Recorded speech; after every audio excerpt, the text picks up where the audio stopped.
नमस्कार विद्यार्थियों, वेदव्यास क्लासेस में आपका स्वागत है। जैसा आप देख पा रहे होंगे, यह किताब बहुत ही अच्छी है। भगवान के रहने के 5 स्थान। यह किताब गीता प्रेस गोरखपुर से प्रकाशित है। जय दयाल गोयंदका जी इसके लेखक हैं और 261 कोड है इसका। देखो, विद्यार्थी जीवन एक बहुत ही कठिन जीवन माना जाता है। कुछ विद्यार्थी ऐसे भी होते हैं जो बहुत मेहनत करते हैं लेकिन सफलता उनको नहीं मिल पाती है। तो कुछ हमारे पूर्व जन्मों के कर्म आड़े आ जाते हैं जिनकी वजह से सफलता हमसे दूर रहती है। तो कुछ साधन भी बताए गए हैं कि आप ऐसा करें तो शायद वो कर्म जो हैं आपके कट जाएं और जिससे आपको सफलता की ओर आप अग्रसित हो जाएं।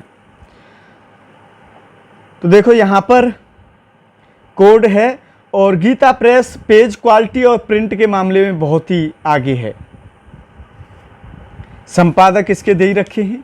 अब बुक के प्राइस की बात करें तो 6 रुपए की किताब है ये, बस देख पा रहे होंगे आप पे 6 रुपीज़। और कुल पेजेस की इनकी कुछ और बुक हैं ये, और 46 पेज हैं इस बुक में, यानी 6 रुपए में 46 पेज बहुत होते हैं। अब देखिए, और भारतीय संस्कृति को बचाने की बात करें तो गीता प्रेस भारतीय संस्कृति को बचा रही है। हमारे वैदिक संस्कृति में जितने भी पुराण और ये आए हैं सबको गीता प्रेस प्रकाशित कर रही है सबसे ज़्यादा, और वो भी कम प्राइस पर। और हमारे यूट्यूब चैनल पर हिंदी साहित्य की वीडियो बहुत उपलब्ध हैं, उनको भी आप विजिट कर सकते हैं।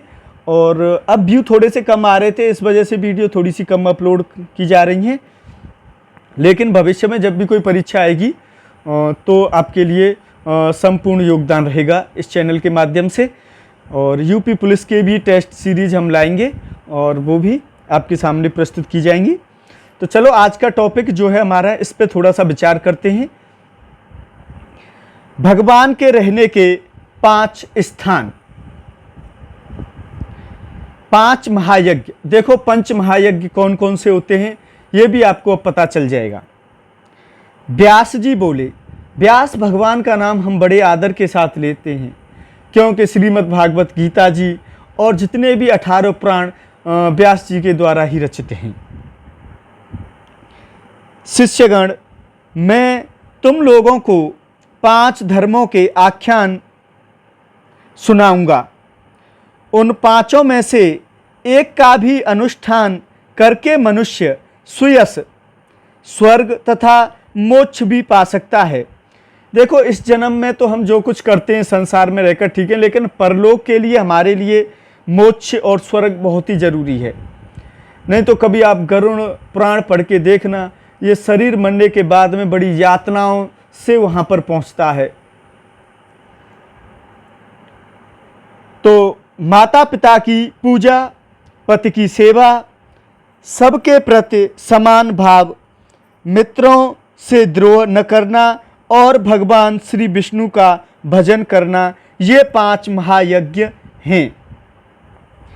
ब्राह्मणों, पहले माता पिता की पूजा करके मनुष्य जिस धर्म का साधन करता है वह इस पृथ्वी पर सैकड़ों यज्ञों तथा तीर्थ यात्रा आदि के द्वारा भी दुर्लभ है। पिता धर्म है, पिता स्वर्ग है और पिता ही सर्वोत्कृष्ट तपस्या है। पिता के प्रसन्न हो जाने पर संपूर्ण देवता प्रसन्न हो जाते हैं। जिसकी सेवा और सद्गुणों से पिता माता संतुष्ट रहते हैं, उस पुत्र को प्रतिदिन गंगा स्नान का फल मिलता है। माता सर्व तीर्थमयी है और पिता संपूर्ण देवताओं का स्वरूप है। इसलिए सब प्रकार से यत्न पूर्वक माता पिता का पूजन करना चाहिए। जो माता पिता की प्रदक्षिणा करता है उसके द्वारा 7 द्वीपों से युक्त समूची पृथ्वी की परिक्रमा हो जाती है। माता पिता को प्रणाम करते समय जिसके हाथ मस्तक और घुटने पृथ्वी पर टिकते हैं वह अक्षय स्वर्ग को प्राप्त होता है।